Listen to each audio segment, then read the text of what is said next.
Hi everyone, and welcome to my latest update. It's July and it's quite warm, so just the start of a heat wave about to hit the rest of the UK. Obviously a bit cooler up here in Scotland on the east coast of Angus. But seeing as it's one of the driest and the sunniest parts of the country up here, it more than makes up for it in the greenhouse, which is why my grow in here at the moment looks absolutely jungle-like. So yeah, so we're going to pop in and I'll tell you a little bit about this month's update.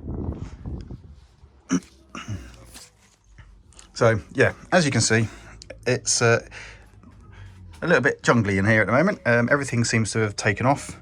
It's all down to the fact that obviously warmer nights now, and it's just given those plants a little bit extra boost, 24/7 rather than just for the hours in daylight. So everything seems to be taking full advantage of it. You can see a little bit different than last time. I've had to move one of my pink tigers down onto the floor because, as you can see up here, it's a little bit chocker. I couldn't fit everything up in there, so since the pink tiger was trying to spread out a little bit, I decided to pop him on the floor, and yeah, he seems to be doing all right there, to be fair. So yeah, pretty good on that one. As you can see, lovely blue skies, a little bit of cloud now, but it's really nice. So let's talk a bit about my plants. So the Hallows Eve, as you can see, making a break for freedom there. And yeah, if you look down here, we should have, I think it's this one. Yeah, we have a pod. So the first Hallow Eve's pod and a couple of others coming through on this one. So yeah, that'll be good. A stunning looking pod, so I'm looking forward to showing you that when it ripens. It's beautiful. It looks like burnt embers, like pumpkin with black, and yeah, quite nasty looking, so very apt name. Moving on to my Black Phantom Purple Peach. Now this beastie had a ripe pod. It was just a runt. It started to over ripen on the plant, so I took it off, and I thought I'd give it a try. Lovely sweet flavour. Really nice, and the heat doesn't start hitting you for about 4 or 5 seconds afterwards, at which point it feels like you're trying to suck on a hot coal. Yeah, made me eyes water a little bit, but very nice tasting. I'm kind of dreading it a bit later on. You can see through here, that's a bit more of a full-size pod on the Black Phantom Purple Peach. That one, yeah, that would be a little bit more scary. So we'll see if I can pluck up the courage for that one. Moving on to my Thor's Thunderbolt. I had to restrain this beast, as you can see. He was over here. He was kind of stretching right across, and I'm not as young as I used to be, so trying to limbo underneath it every time, it wasn't an option, and I was too worried I was going to break the ends off. I did break a little bit of an end off, hence that's what encouraged me to put the rest of it pinned up a little bit. It'll do all right there, and it just gives me a little bit more space to move around. We do have a pod on it. It's in the back there somewhere, so it's not a prolific plant. Very pretty, but we'll see if it does produce any pods. I'm not going to grow it next year, but yeah, hopefully we'll get a couple of nice pods from it this year that look quite nice. It's all a learning curve this year. This is my first year of growing chilies properly, so it's all learning what works for me and what doesn't. So next year all the chilies are going to be basically working hard. They got to produce chilies. It's not very good if they're just going to look pretty. I want them to produce a lot of pods so I can actually do quite a lot with them. So moving on to the Pimento De Nade. As you can see, it is stretching up. So he's been pinned back as well. Sorry, it's the both the Thors and the Pimento De Nade were stretching across. I got a little pod on that one there, but as you can see here, we've got a nice pod growing there. Very black pods. These pods don't actually fully turn another colour other than a purpley black colour. So it'd be interesting to see how that ripens, and obviously not to let it over ripen. There's a few more pods on it as well.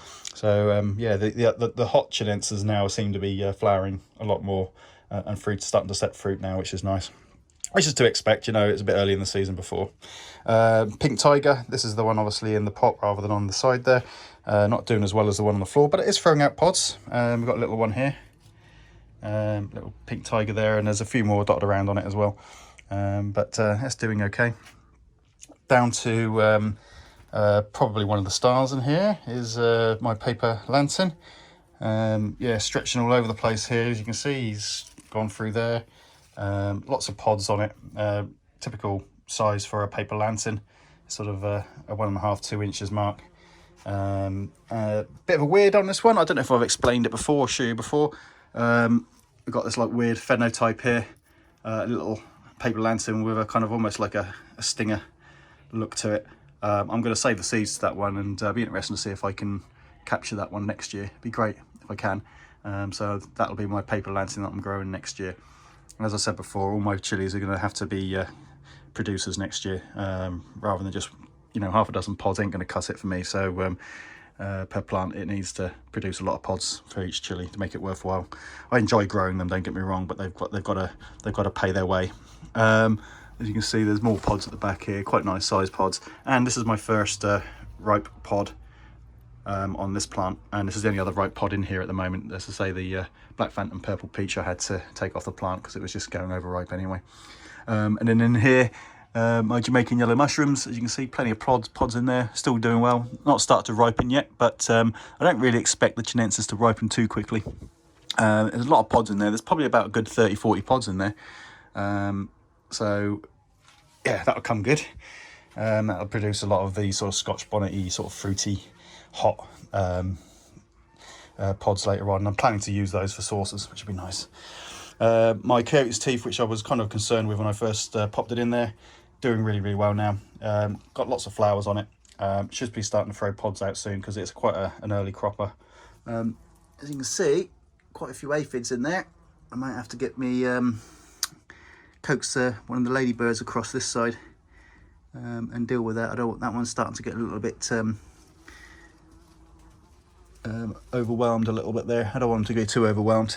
Most of the aphids are being kept under control in the entire greenhouse. I have an army of beasties in here. As you can see here, I've got the a ladybird larvae is now pupating. It's turning into a ladybird. I've got 4 or 5 that I can see in here. And obviously there is a ladybird wandering around in here. It flew in earlier on, and it was climbing all over the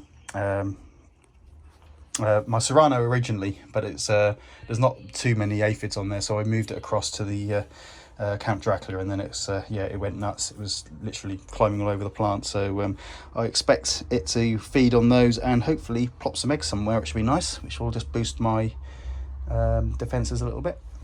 But anyway, back over here, say a few succulents here. Before I show up there, this is my cracked key experiment. I'm wrapping this one up, to be fair. I've achieved kind of what I want to achieve, but I don't really want to spend too much more time and effort on it, to be fair. This is a Kangstar. This one's a Kangstar white tie, and I've got a couple down here. The lemon starburst isn't doing too well. I redone all the solutions and everything else, but it just seems to be imploding at the moment. And the jelly bean isn't doing too bad, and there is some fruit on the jelly bean as well. But I am wrapping up the experiment for that one and just concentrating on the greenhouse, to be fair. So yeah, if anybody's wondering what to grow next season, want a nice prolific plant, I can't recommend the Oblivion Bumpy enough. I mean, as you can see on here, just the number of pods, it's phenomenal. Apparently they're quite nice tasting pods as well. This plant has got easily probably 150 pods on here, and it's still flowering. I expect well over 200 pods off this plant this season. It's doing really well. Moving on to my Bangalore Whippet's tail. The pods aren't particularly big. You know, Bangalore Whippet tails are renowned for being quite long and curly, but not particularly big. The plant isn't too big either, so that's probably why it's limited a little bit. But I am growing this one next year, but I'll be growing it in one of the quad grows, so that will be hopefully allowed to grow a little bit bigger, and so we go from there. So yeah, at the back here we have the fish pepper, which is a kind of jalapeno strength, slightly less heat, stripy podded plant. As you can see here, got some stripes coming through. They look really pretty when they start to ripen, with the stripes and that. So yeah, mostly ornamental for this one. Just want to see what they look like. don't intend to do much with it really, other than just probably chop the chilies up and chuck them in a salad for a bit of bite, but that's about it. The getting attacked by flies at the moment. Sorry, there's a bit warm in here. The purple UFO I was struggling with, it seemed to be a bit of a runt. It's now finally starting to stretch its legs a little bit, and I have a couple of UFO shaped pods on there, hence the name. So yeah, pleased that one's actually now starting to do stuff. The Peter Pepper at the background here, loads of pods on it. I haven't really looked to find a characteristic Peter Pepper on it yet. I'll have a closer look when the pods start to ripen, because then obviously the pods will be at the size that they will be, and obviously at the moment they're still developing and changing shape. Now in here we have the super chili. Again, this is quite a ranty plant, but it's now finding its feet. It's been overwhelmed a little bit by this beast beside him actually.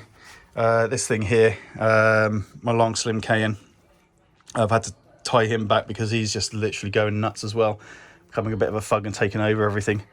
So yeah, I had to move him up here a little bit out of the way because he was stretching right across this side as well. But it won't do him any harm there. As I say, plenty of pods. Again, another plant like the Bangalore Whippets. It's a Cayenne type, and it's yeah, easily over 100 pods on it and more, and still flowering. So yeah, I should get a good yield off this one. I'm going to quickly drop down, show you my pink tiger. This boy had to be relegated to the floor because obviously he's just stretching out. Doing quite well otherwise. There's pods everywhere on it.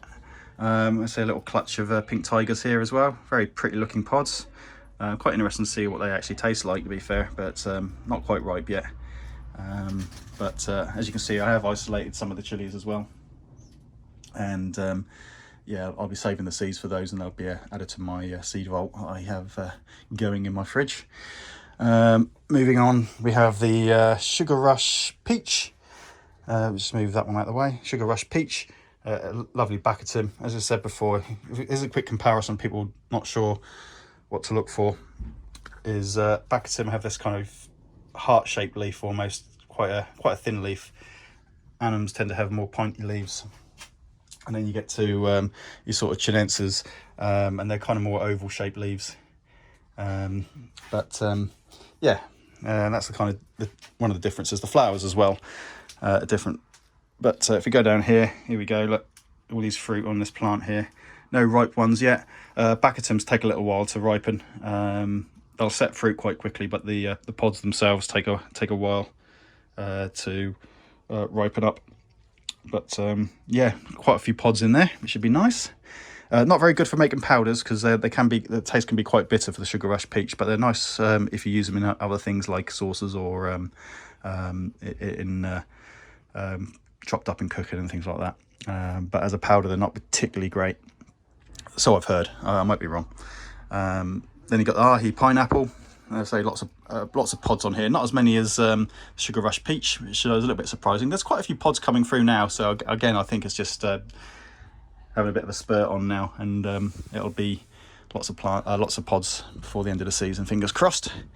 Moving on swiftly to my Moz Piri Piri. Again, a few aphids on here. But there's nothing really in plague proportions, you know, that my workers seem to be keeping on top of it. So you're going to get a few aphids in here. As long as they don't take over the plants, you're fine. There's nothing really to worry about. They seem to like the flowers more than anything else. And usually the flowers set fruit before they do too much damage. So yeah, it's all right. I'm not too concerned with it. But again, there's Count Dracula here.